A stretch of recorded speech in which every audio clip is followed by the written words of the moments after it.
Ringo Starr, the beloved drummer of the Beatles, is known for his affable personality, his easygoing charm, and his ability to keep the peace among the famously volatile Fab Four. Yet, despite his generally kind and laid-back nature, there was one person Ringo truly hated more than anyone, and that person was none other than John Lennon. While fans often imagine the Beatles as a harmonious unit, the truth is that their relationships were far more complex and fraught with tension than popular culture suggests. Ringo Starr's resentment toward John Lennon was rooted in a combination of personality clashes, creative differences, and personal grievances that had been simmering for years. And it was a sentiment that he rarely, if ever, openly discussed until much later. Ringo Starr, unlike his bandmates, had always been the peacemaker. He was the glue that often held the group together during moments of extreme tension. However, even someone as easygoing as Ringo had his limits, and John Lennon had a way of pushing those limits repeatedly. Lennon was known for his sharp wit, his biting sarcasm, and his sometimes ruthless honesty, which could be as painful as it was enlightening. While Lennon's critiques were often aimed at improving the music or challenging the other members to grow, Ringo sometimes perceived them as personal attacks, particularly because he was already sensitive about his musical abilities. Despite being an incredibly talented drummer,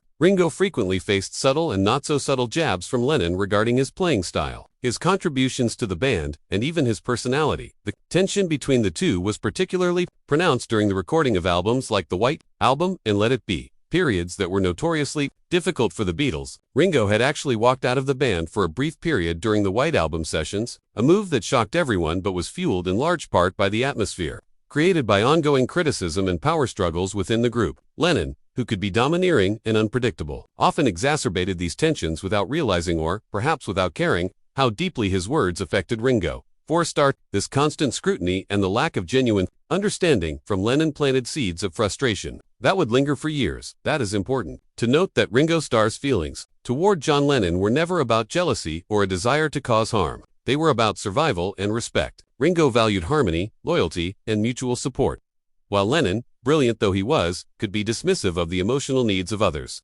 This disconnect created a persistent undercurrent of resentment. Even when they collaborated on songs or appeared together publicly, there was an invisible tension that spoke volumes to anyone perceptive enough to notice. Friends and colleagues from the era have recounted moments where Ringo would quietly seethe while Lennon dominated conversations or criticized decisions, unable to openly voice his discontent due to the delicate balance required within the band. Over time, Ringo Starr came to realize that his feelings of animosity were not unique or shameful. They were a natural response to a dynamic in which he felt undervalued and misunderstood. Unlike the public perception of Beatles camaraderie, the band members were very human, flawed, and capable of harboring strong negative emotions toward one another. Starr's hatred for Lennon, though tempered by years of nostalgia and reflection, remained one of the most intense personal feelings he ever experienced. This tension did not prevent them from working together or maintaining a public friendship, but it added a layer of complexity to their interactions that fans rarely appreciate.